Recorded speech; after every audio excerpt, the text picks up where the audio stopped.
Ladies and gentlemen, namaskar. Welcome to the 15th edition of Jaipur Literature Festival, protected by Dettol, Banega Swasth India, at the Bank of Baroda, Mughal tent. We thank you for choosing to start your day with us, and I'm sure this is a choice, which will pay you, because we are looking at a session which will be somber, which will be sordid, which will be poignant, and which will be real. Delighted to introduce 1,000 Miles to Hell and Back. This session is presented by Dainik Bhaskar.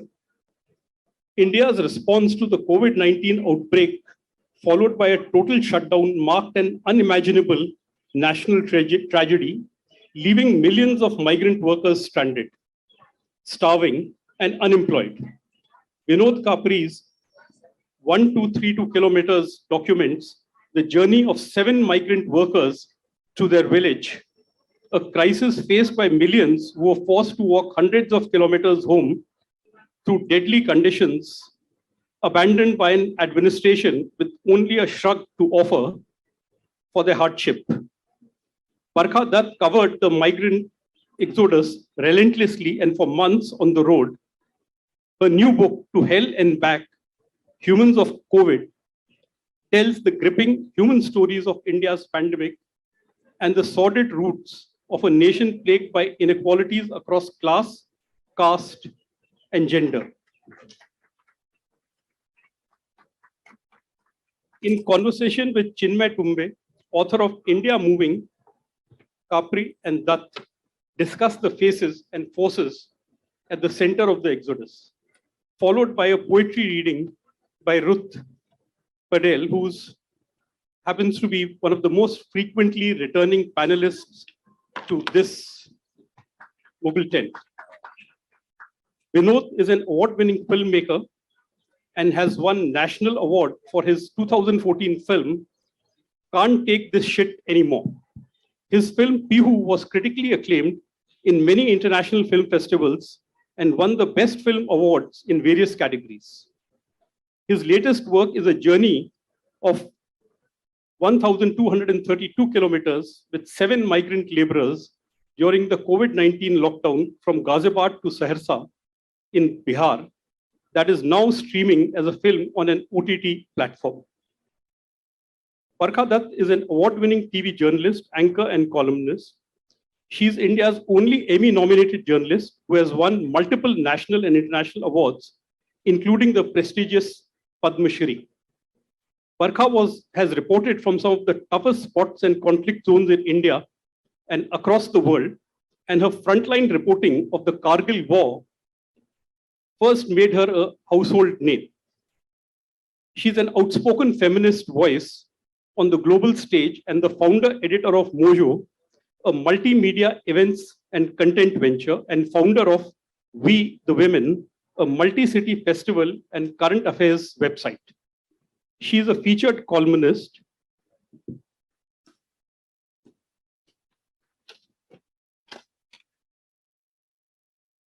in the Washington Post, appears regularly as an analyst on CNN and BBC, and is a contributing editor at The Week. Chinmay Tumbe is a faculty member in economics area of the Indian Institute of Ahmedabad and the author of India Moving, A History of Migration and the Age of Pandemics, How They Shaped India and the World. Ruth Padel is an award-winning British poet, professor of poetry at King's College London, fellow of the Royal Society of Literature, author of 12 poetry collections, 2 books on wildlife, and 2 novels. Her latest novel is set on the Greek island of Crete, where she has lived on and off since she was 20. Welcome to the session. Welcome to all the panelists. Good morning, everyone. Great to see 10 o'clock early morning, but we've got a lovely rocking session ahead. So that I can assure you. We have a remarkable panel here. We have a poet, a journalist, and a filmmaker, all with their unique perspectives on a theme which everyone resonates with very well because all of us have come from somewhere, which is migration.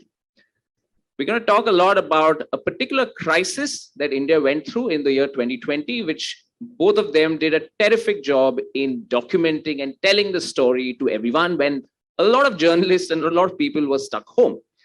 But we'll begin now with a lovely poem about what it means actually to be a migrant in the city of Bombay from this wonderful collection of poems by Ruth.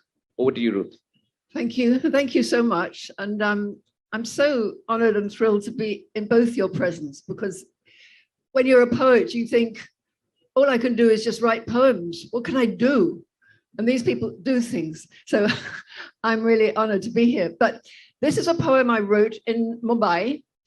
It's about my friend Ruth Padel's painting. I don't know if you know his work. He's both a painter and was a doctor for a long time. And he was particularly concerned with the plight of the poor. And this painting is about a letter writer under a motorway bridge in Mumbai, and the migrant workers who couldn't speak, couldn't write, queuing up to send their letters home. And somehow this really encapsulated for me the heartrending position of what home is when you to a migrant worker. The letter home. You painted the Saturday queue for a letter writer, cross-legged on a shore in shadow of the unfinished flyover. I have health, over and over again. I am sending the money home. But what is home?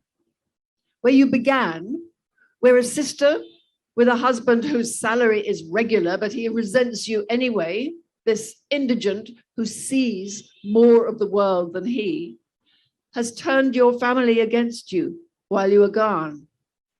Or where the journeys take you, where work is, when you sleep behind plastic tacked to urinous breeze block and cook at the edge of a 5-lane you are helping to build, watched by ashy-necked crows who make their nests out of sanitary towels from mounds of trash to the east. We are breaking stone for the motorway. I will come home when work is done. Under the luminous fuzz that does for stars in this city, you look into the well, wondering where it went wrong, what you could have done better.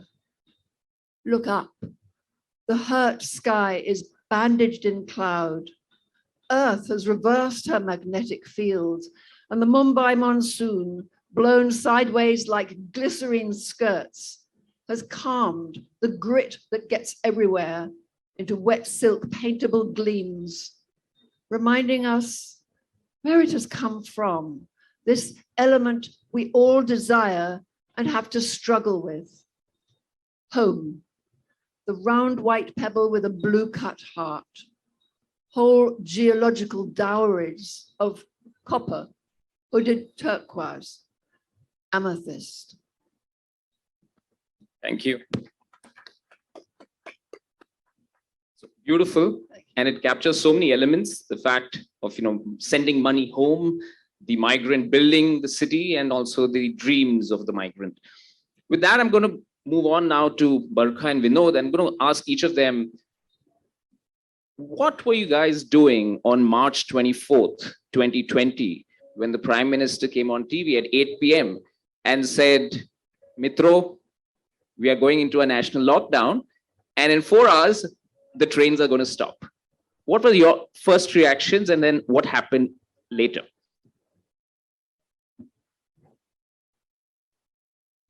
So I was watching television at 8 p.m. And the first thought stuck to my mind that what is going to happen to those people who work in an unorganized sector? That was the initial thought. And the very next day, I saw some images on NDTV and some digital platforms. In fact, after that, Barkha was completely on the road. And I was watching those video clips, and it was And I was pained to see that how come that millions of people are on roads. And so my only intention was initially when I saw those visuals, I was,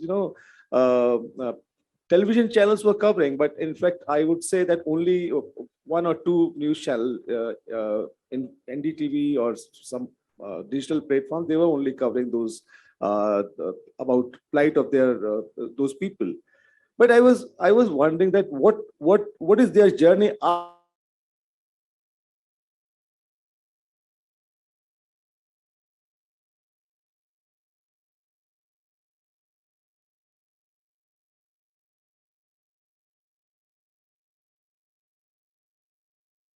that these people are hungry, these people are out of ration, out of money from couple of days. So I was just trying to help them. Then I got in touch with this group of 30 people who were living in Ghaziabad, Loni Ghaziabad, and one of them tweeted about it, their plight, that they are out of ration from 4-5 days. And I got in touch with them, and they told me that they are completely out of food. And after that, I tried to help them for next 2 weeks with money or some ration. But at the end of after 2 weeks, they told me that it's enough now, and they are planning to go to their village, Saharsa. So that time, I thought that I should document their journey. Yeah, Barkha. So I think on the evening that the lockdown was announced, I was being a journalist. I was reporting on the story, and I actually have to say that I had no anticipation. I mean, obviously, with 4 hours notice, when you close a country down, there are going to be all kinds of repercussions, but the repercussions were not immediately clear to me till the next morning. When I, just out of curiosity, said it's the first day of the lockdown, let's go out and see, because as a journalist, I was exempt from the lockdown. We were considered an essential service. And I said, let's go out and see what's happening. And I drove to the borders of Delhi, and I saw this exodus of men, women, and children walking so fast that I could barely keep pace with them. And one of the men I met, he was my introduction to what would become almost an obsession for me. I did nothing else for the next 120 days, but actually follow these workers as they walked, and later as they took trains and trucks and buses back home. And he said to me that he said 2 things, and they would come to be the definitive truths of the pandemic. He said, poverty will kill us before the virus. And he said, if we were not poor, we would not be here. So those would come to be the definitive truths. One, that the virus that was called the great equalizer was anything but. It wrenched open every single inequality of Indian society across class, caste, gender, rural, urban, every inequity you could think of. It held a mirror to that and deepened it. And second, somehow the thinking was that the poor have only the need to survive economically. The poor don't have an idea of home. The poor don't have what we, people like us, have, the need to be with our families in a crisis. That was the assumption in believing that if you gave 4 orders and told landlords to not evict people, or told people to stay put where they were, use the police to actually enforce a lockdown that felt more like a curfew in the first few weeks, people would stay. So really, I realized soon that the humanitarian crisis was going to overshadow in the first wave the medical challenges of COVID. And what I find remarkable is, if all of you remember, this just happened 2 years back, they started playing these epics, the Ramayana, Mahabharata, on the television, and the central theme of both our great epics is exile.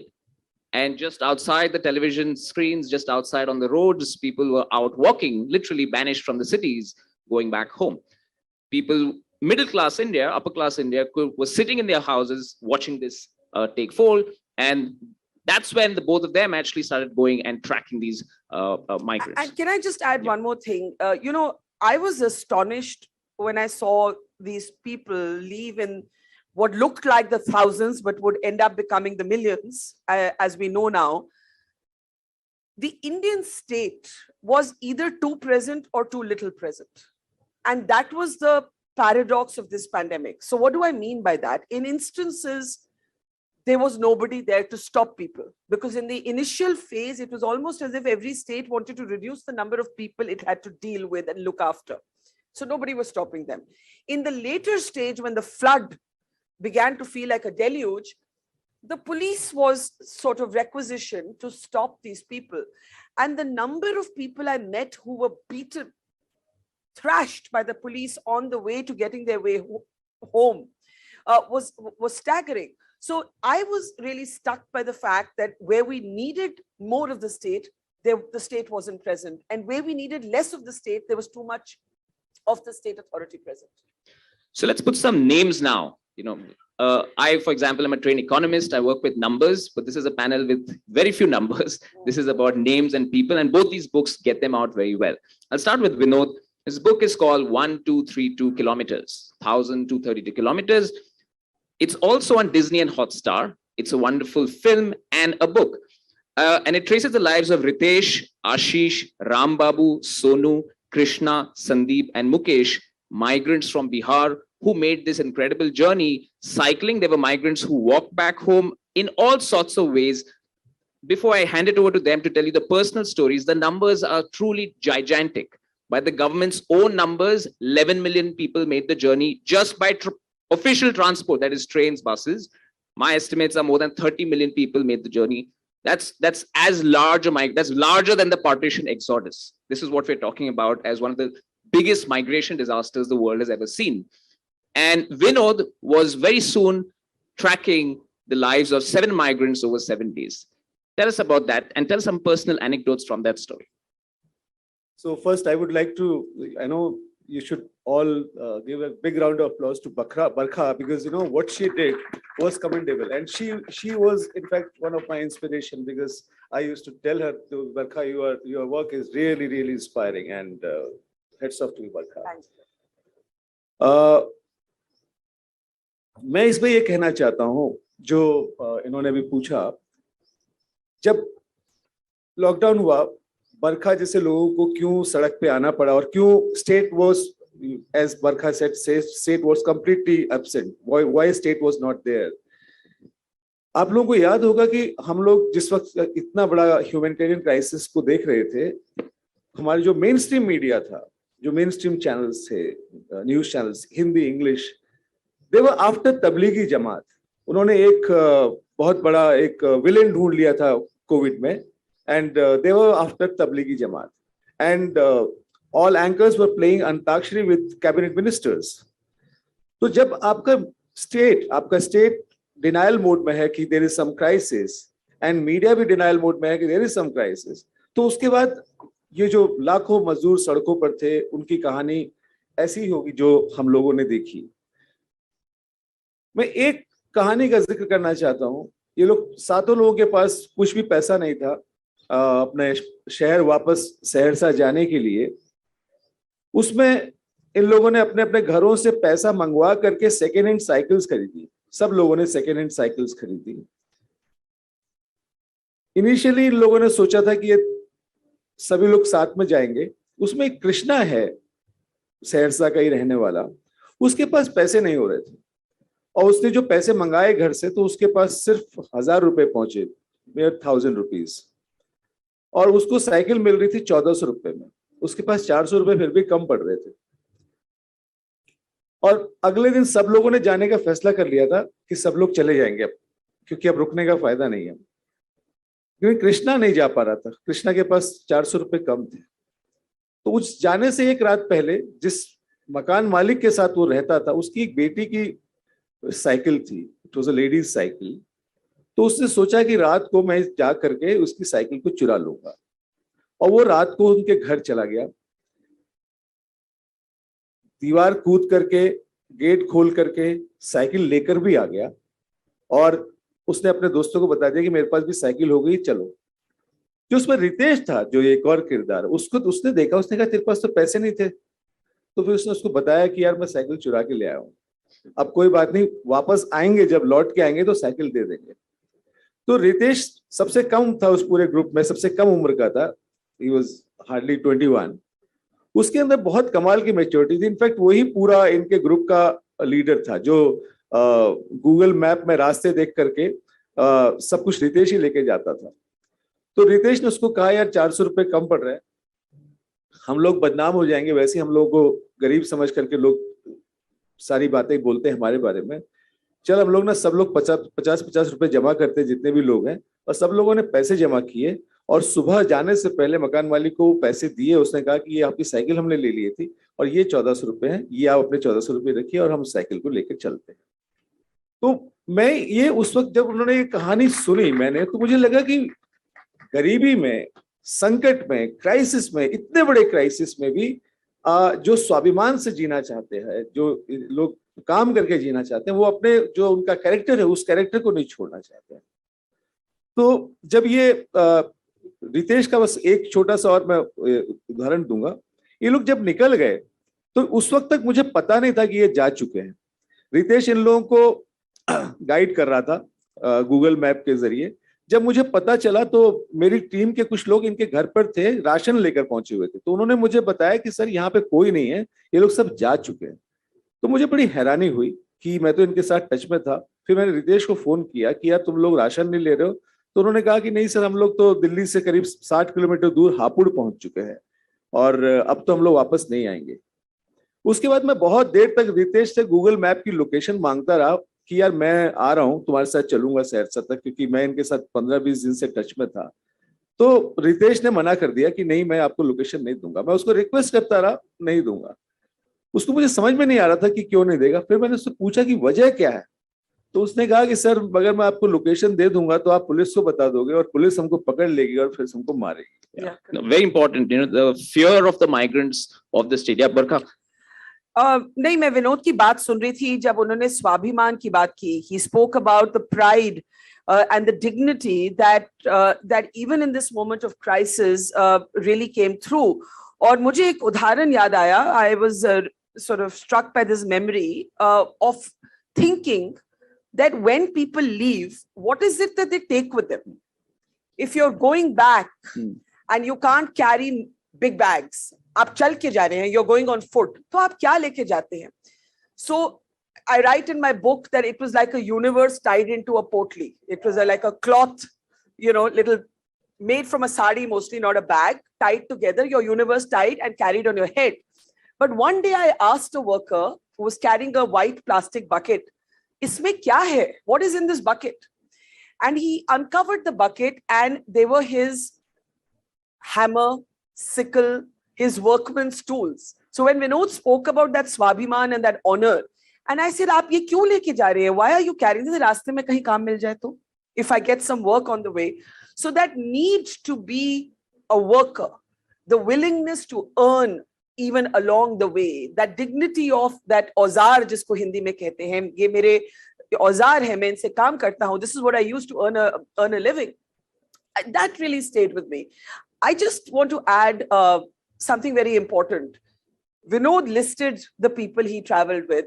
My book is called Humans of COVID for the same reason. I feel like it's so easy to talk, the numbers we're talking about, Chinmay, are in the millions. And how do you remember that these were people?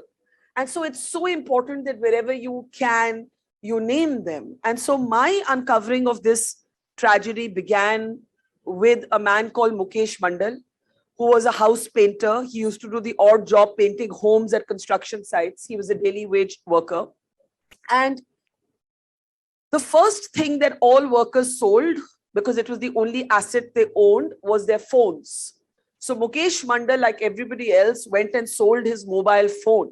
He got 2,000 rupees with it. It was the month of March. It was still hot on the outskirts of Delhi where he lived. For 500 rupees, he went and bought a fan, a table fan. With another 500 rupees, he went and bought wheat and rice, and he went and handed all of this to his wife, Poonam. The next morning, he took his wife's dupatta like this. He tied it to the bamboo pole of the little shanty they lived in, and he took his life. That was my first exposure to what was happening and the cost of it.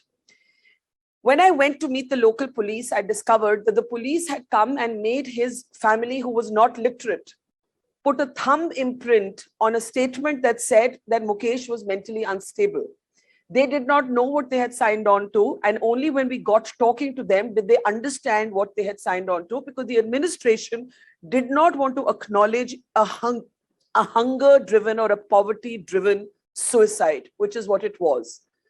Another example I'll share with you, because the examples are countless, talking about the brute force of the police, which, by the way, themselves were suffering. This is a very complex country that we live in. So, jo police wala wahan khada hai, the policeman or woman is also a frontline worker, is also risking their lives, but somehow when weaponized as an instrument of state authority, behaves in a completely different way. So I meet this man who's a rickshaw driver, and I meet him outside a public hospital, and I find him in an ironic visual moment sitting against a police barricade weeping on the road. So I walk up to him and I say, "Why are you crying?" And he points to his leg, which is swollen and broken. And he says, "The police beat me and then left me here. And the hospital won't treat me because the hospital has become a COVID only hospital. I don't have COVID, but I don't know where to go." I said, "Why did they beat you?" He violated the lockdown because he needed to go to the wholesale vegetable bazaar because he didn't have money to buy it from the normal retail store. So he walked beyond the circumference that he was permitted to walk in. And the police caught hold of him, beat the hell out of him, and then left him, outside the hospital. And even the stories, and we have to be very careful of this, that was celebrated as signs of resilience, like a 15-year-old girl, Jyoti, who cycled home with her father at the back of her cycle because he had had an operation and he couldn't cycle. She cycled 1,200 kilometers to her village in Darbhanga in Bihar. And Ivanka Trump tweeted about her, and we were so tone deaf. Cycling Federation started offering her opportunities. I mean, it was crazy. We presented as romance what was tragedy. That they were resilient does not make it permissible that they had to be this resilient. Very well put. And you also mentioned the deaths. It's not just people walking back. A lot of people died doing that journey. Very, a sense of desperation. We're going to break out into a small poem, which also talks about some of these themes that just came up, objects and a sense of desperation. Over to you, Ruth. Well, I mean, my experience of COVID and migration is, of course, centered in Europe, which is very different, the scale of things. But this is a migrant worker from a different age, in the 70s. And he was a friend of mine in Crete. He was a construction worker. And at that time, there was no work. So the boys always had to go, as they put it, they had to go to the boats. And they hadn't been on the sea before. They were seasick for 6 months before they got used to it. And they were exploited and they weren't paid properly. And he's still a friend of mine from 40 years. And this is called The Music of Home. And it's set to begin with in Ellis Island, which has got all these objects that people came. Ellis Island is an extraordinary place in the beginning of the 20th century where people came. And this book, I divide migration into two sorts. There's go and stay, which is what a lot of people do, and then go and come back, which is what I imagine a lot of migrant workers do here. And also that's replicated with the birds. There are internal migrant birds in this country too. So there are birds that spend the winter in Tamil Nadu and then go up to the Himalayas for the summer and so on. And they might behave quite differently in different places. It's very interesting. But anyway, this is about Ellis Island and the desperation that will drive people to seek out home in some sense. Arriving at Ellis Island, I watched the glass Alps of Manhattan soar above one-story buildings that must have looked terrifying when they were the only ones as you came over the rainbow from Europe in 1854. Arriving at Ellis Island, let's go there, Nico, one day, you and I. And we begin with a Finnish copper coffee pot, a panel of embroidered silk from China, a mold for rice crackers, Japan, a Turkish towel from Palestine, a brass noodle cutter from Austro-Hungary, like two linked rain-colored spurs, and a carved coconut from Guyana. But then we light on the Armenian oud, the Hungarian zither, the horsehair violin bow from Korea, the Irish tambourine, and finally, the little Cretan lyra, complete with its bow of hawk bowls. And we'd remind each other how we used to work in Crete all day in the burning sun, then dance all night. And we'd laugh that dancing and singing to lyra mattered more on Ariadne's shore than anything on earth. Arriving alone today at Ellis Island, I think of the years you worked the boats. Your letters came rarely because your hand, you said after, was never steady. One ship anchored you a year off Egypt, a national scandal hushed up, 200 Greek cement vessels dead in one enormous harbor. No one had paid anyone. It was a combat zone for dodgy insurance companies with you in the middle. You never got your wages and had to pawn your underpants to get repatriated. But one velvet night, you heard Cretan music over the water.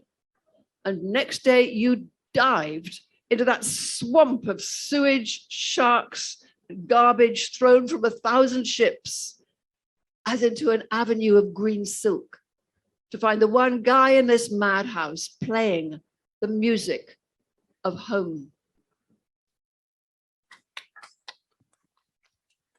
I mean, I would, you're talking about a tragedy that's so immense that music probably doesn't come into it. But anyway, in European migrant stories, the music of where you come from stands for everything. It is your village, your friends, your family, the way you make sense of the world.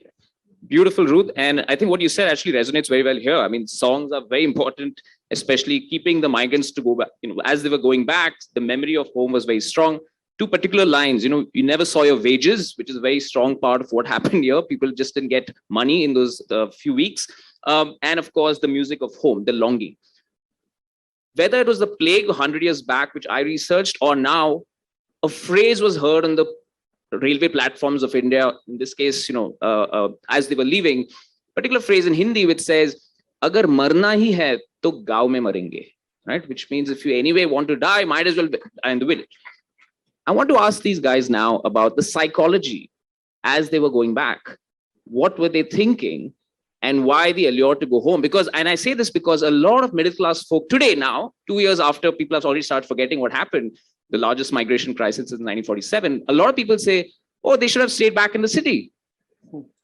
Why did people go back? In fact, it's a political narrative now saying, because the state governments did not take care of them, they went back, right? How do you see this reason to go back?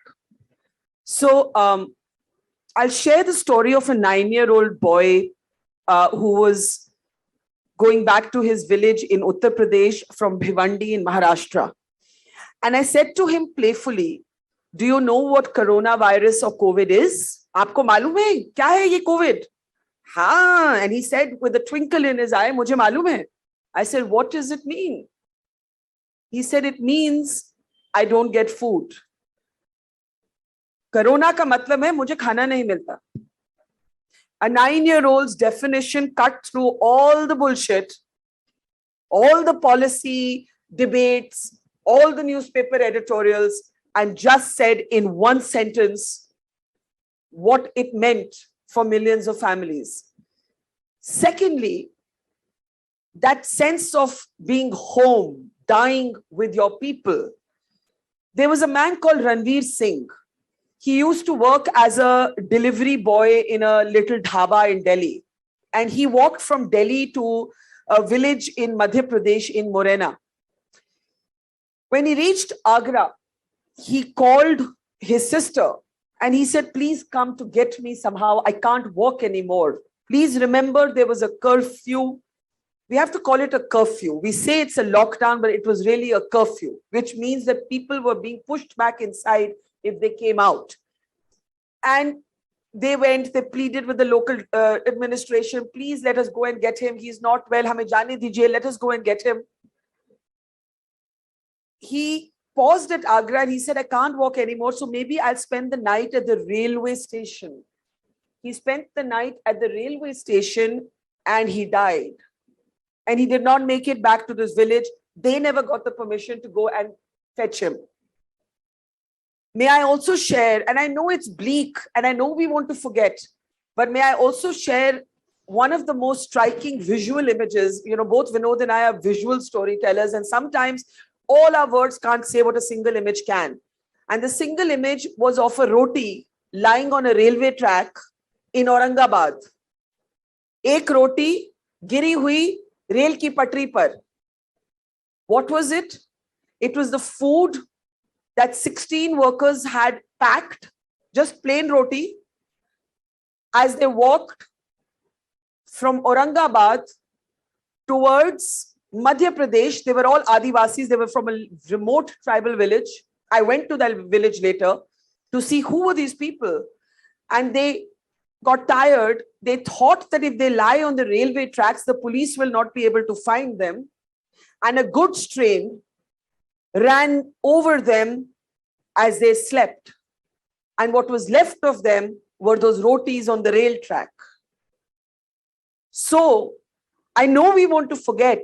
I know we want to move on, but I think we must move on without forgetting.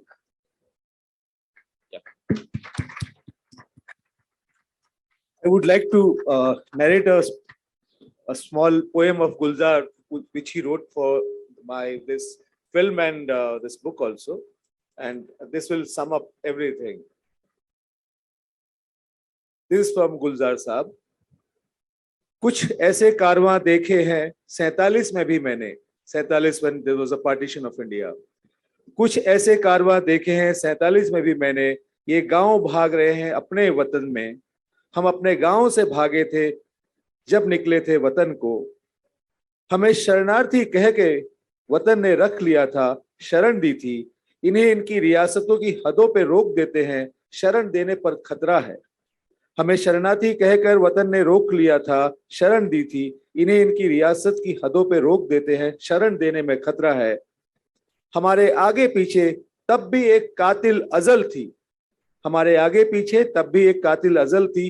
वो मजहब पूछती थी. हमारे आगे पीछे अब भी एक कातिल अजल है. न नाम न मजहब न जात कुछ पूछती है, बस मार देती है.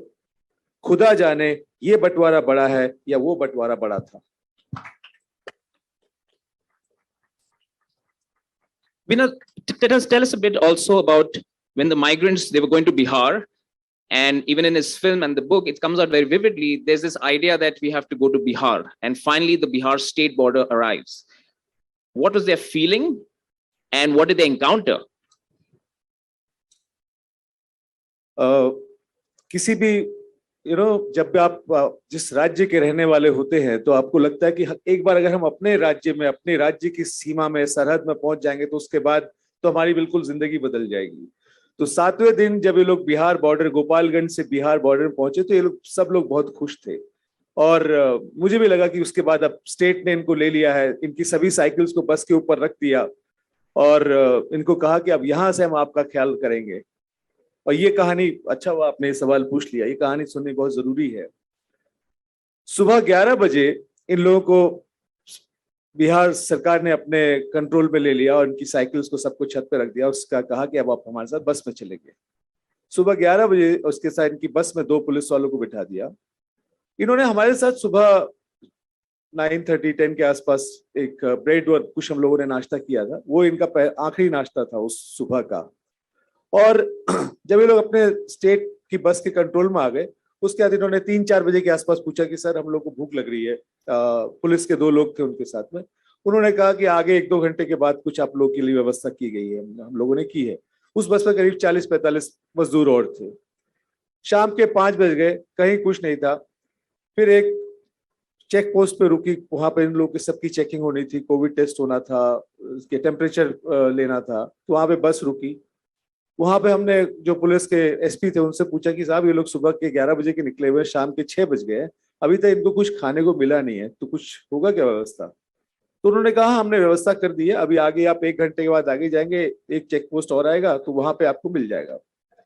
तो मुझे ये अंदाजा नहीं था कि वो जो पुलिस के जो एसपी थे वो एक कहानी मुझे बना रहे हैं। उसके बाद आगे 1 घंटे बाद 2 घंटे बाद कोई चेक पोस्ट नहीं आया। रात को 2 बजे लोग मधेपुरा पहुंचे, और मधेपुरा पहुंचे तो वहां पर पुलिस ने इनसे कहा कि अभी बस यहाँ से आधे घंटे के बाद आप लोग सहरसा पहुंच जाएंगे, और सहरसा में आप लोगों के लिए खाने का इंतजाम है। अब सोचिए कि सुबह 11 बजे से लेकर के रात के 2 बज गए थे, और अभी तक इनके पास कुछ भी इनको खाने को नहीं मिला था। रास्ते में हम लोगों ने अब इनकी बस को रुकवा करके कुछ फ्रूटी और बिस्किट्स इन तक पहुंचा दिए थे, जो हम लोग क्योंकि साथ में इनके डॉक्यूमेंट कर रहे थे, लेकिन हम लोग को बस में अलाउड नहीं था, और हम लोग को भी इतना ही मिला खाने को जो भी मिला था। 3 बजे मधेपुरा पहुंचे तो वहां पर पहले आधे घंटे तक इनको, किसी को वहां के एडमिनिस्ट्रेशन को पता नहीं था कि ये जो 40 लोग आए हैं गोपालगंज से, इनको कहाँ रखना है। आधे घंटे तक वो बस पूरे सहरसा में घूमती रही, और आखिरकार उनको एक स्कूल की बिल्डिंग में लेके गए, और वहां पर कुछ पुलिस के लोग थे। तो मैंने उनसे फिर कहा कि भाई ये सुबह 11 बजे से इन्होंने कुछ नहीं खाया, अभी 3 बज गए हैं, इनके लिए कुछ। और वो तब तक मजदूर सब गुस्से में थे, और वो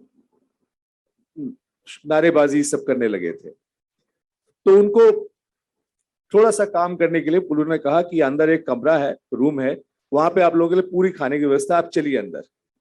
और सबको 40 के 40 लोगों को अंदर ले गए, और मैं देख के हैरान हो गया कि जैसे ही वो सब लोग अंदर पहुंचे, उन्होंने बाहर से उसको लॉक कर दिया, और उसके बाद वो सब लोग चिल्लाने लगे। और मैंने कहा आपने झूठ बोला इनको। तो कहते हैं हम क्या करते हैं, हमारे पास कुछ भी नहीं, हमको भी नहीं पता कि ये लोग आने वाले हैं, और हमको लगा था कि ये लोग खा के आएंगे, हमको नहीं पता था। हम रात को 3 बजे कहाँ से इनके लिए खाने की व्यवस्था करें। अगले दिन सुबह 9 बजे तक वो लोग के पास खाने को नहीं मिला। फाइनली उनको 9:30 बजे स्टेडियम ले जाया गया, सहरसा का एक स्टेडियम था। वहां पर उनसे कहा कि अभी हम आपको आधे घंटे में खाना दे देंगे, आपको खाना मिल जाएगा। उनको 12 बजे तक खाना नहीं मिला, और खाना उनको तब मिला जब उन्होंने सब 40 के 40 पर, वहां पे और भी स्टेट्स के लोग पहुंच चुके थे, जब सारे लोगों ने कहा कि अब हम रुकेंगे नहीं, और सब अपनी अपनी साइकिल लेकर स्टेडियम की दीवारों को पार करने लगे, कूदने लगे और नारेबाजी करने लगे, तो उनको 12:30 खाना मिला। तो something around after 27 hours, 26 hours they got the food. This was the condition. Absolutely shocking stories of the migration crisis. We're going to move now to the Q&A section and then close out with a beautiful poem by Ruth. So over to people, just raise your hands and I'll go around. I'll collect a few questions. Keep it very short, and questions to anyone in the panel. Yeah, the gentleman here first. Good morning to the panelists. Am I audible now? Yeah. Short question. It's perfect now. It's okay. Yeah. So Barkha ma'am, my question आपसे है मेरा। Ma'am आप एक तो story, इतनी कठिन story आपने cover की, फिर उन स्टोरियों को किताबों में लिखना, मैम वो कितना आपके लिए जर्नी पेनफुल रहा है? क्योंकि मैं बस एक चीज बोलना चाहूंगा, हम भी 2008 में पाकिस्तान से हम यहाँ आए थे, सिंध से, and being a Hindu, I'm saying it, I have to go through a lot. Finally we are Indian, but हम बेनजीर भुट्टो की डेथ के बाद यहाँ आ गए थे, तो वो हमने एक पेनफुल वो देखा। लेकिन ये कोविड का पेन बहुत ज्यादा मुश्किल रहा है, क्योंकि आपने डिफरेंट स्टोरीज कवर किए, तो जिनके अपने गुजर गए मैम, वो 2 गली तक भी नहीं जा पाए। तो मैम हमारी सिस्टर्स थी, मम्मी मौसी, वो पाकिस्तान में गुजर गई, वो इंडिया ट्रीटमेंट कैंसिल कराने नहीं आ पाई, उनको वीजा नहीं मिल पाया कोरोना वायरस की वजह से, उनका बॉम्बे से चल रहा था। तो मैम मेरा 2 क्वेश्चन, एक तो आप जो जर्नी आपने कवर किया है उसको बुक में लिखना कितना कठिन रहा है आपके लिए, और ऐसे लोगों से क्या आप मिले जो 2 गली तक भी नहीं जा सकते थे अपनों की लास्ट देखने के लिए? मैम खुशी का पल तो अलग होता है मैम, बट दुख में किसी को ना देख पाना। एंड मैम मैं खुद फ्रेंच पढ़ाता हूँ यहाँ पे, और दूसरा कुछ इमोशंस, रियल इमोशंस होते हैं, तो मुझे after several auditions I got small role big channel में, और थैंक यू या दूरदर्शन में मैम। बरखा। नहीं, मैं आपका दर्द समझ सकती हूँ। इनफैक्ट जो पाकिस्तान से यहाँ पर माइग्रेशन हुई है फ्रॉम द हिंदू कम्युनिटी, मैंने उस पर बहुत रिपोर्ट्स की हैं at the borders of Rajasthan, तो I know what you talking about. मैं छोटा रखूंगी जवाब, क्योंकि मैं घड़ी पे देख रही हूँ कि 2-3 मिनट ही बचे हैं। मेरे लिए ये किताब लिखना बहुत मुश्किल था। It was very difficult for me to write this book because I lost my father to COVID, and many of the things that I was documenting about other people, वो मेरी अपनी जिंदगी की कहानी बन गई। तो जैसे कहते हैं news comes home, so the news came home. और जब मैंने किताब लिखने की कोशिश की, तो 2-3 हफ्तों तक मेरे से एक वर्ड नहीं लिखा गया और मैंने अपनी एडिटर को फोन करके कहा कि मैं ये किताब नहीं लिख सकती, I can not right this book. और मैं रोज रोती थी। Every day that I would sit and try and write this book, I would weep and weep and weep. And पता नहीं कैसे मैंने ये लिखी किताब, पर लिखने के बाद मैं ये नहीं कह सकती कि मुझे कुछ हल्कापन महसूस है, लेकिन मुझे लगा कि चलिए ये सिर्फ मेरी कहानी नहीं है, ये उन सब लोगों की कहानी है जिनसे मैं मिली, और उन लोगों की कहानी में मुझे अपने देश की कहानी नजर आती है। This is our collective और slice of our collective history. तो शायद अभी पढ़ना मुश्किल है, लेकिन 2 साल बाद 3 साल बाद जब लोग याद करेंगे कि क्या हुआ, तो विनोद जैसी, जो विनोद की मूवी है, विनोद की किताब है, हमारी किताब है, 2-3 और इस तरह की, चिन्मय हैज रियली डन सम, अगर आपने चिन्मय की किताबें नहीं पढ़ी तो प्लीज पढ़िए, we all learned a lot from it. These are slices of our history, ये किसी और की हिस्ट्री नहीं है, ये हमारी अपनी कहानी है। The lady in the back, sorry. Yeah, in red.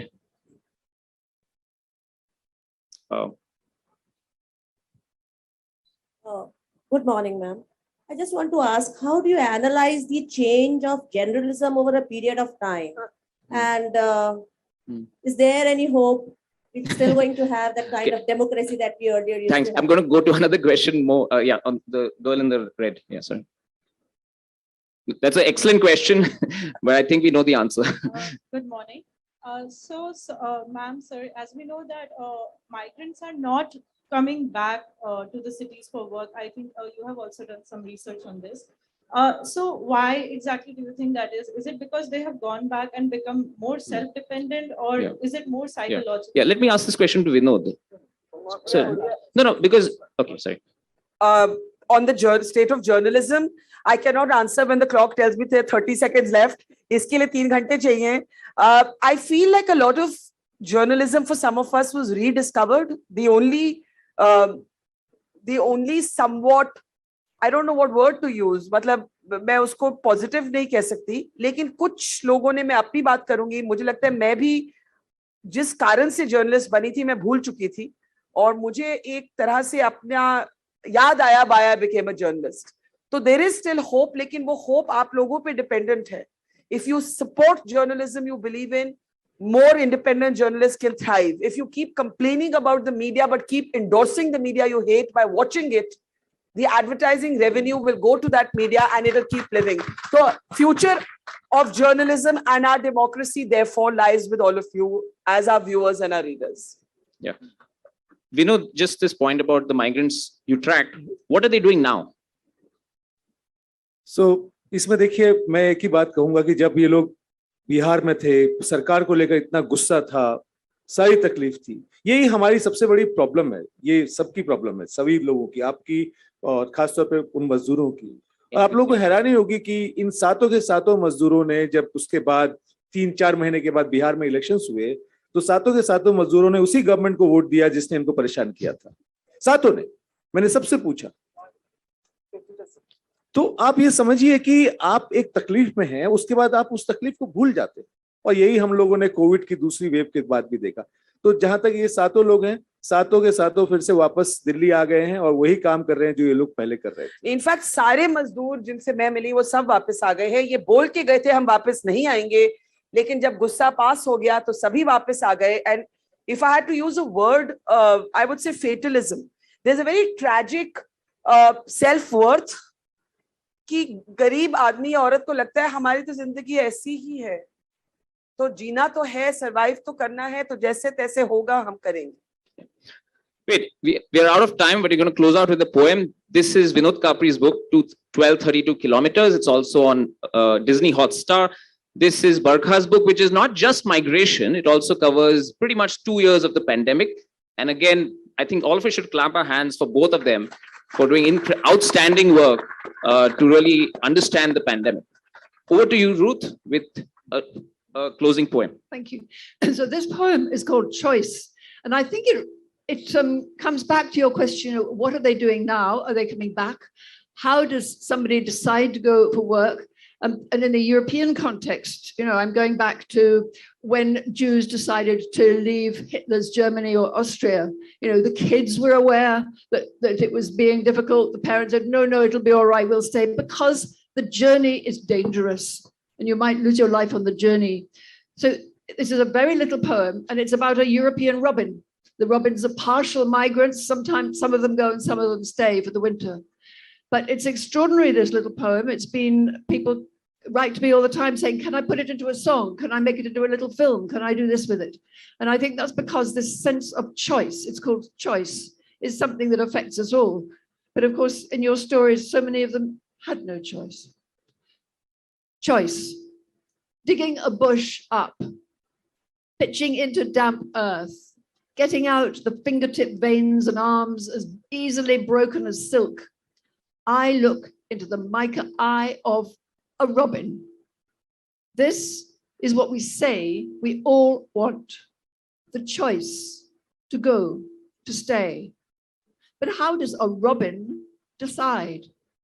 How does anyone? With those words on migration and free will, we'll end. Excellent books. Grab a copy from the bookshop and get their signatures. Ruth's book is called We Are All From Somewhere Else, Migration and Survival in Poetry and Prose. As you can see, we have a poet, journalist, filmmaker, all telling us very powerful stories of migration. Thank you. Thank you so much, Vinod Kapri, Barkha Dutt, Chinmay Tumbe, and Ruth Padel. This session was sponsored by Dainik, Bhaskar. We really thank them for their support. All four of them will be signing their books. Grab your copies. On your left is the author signing tent. Just line up and they'll be right there. Thank you.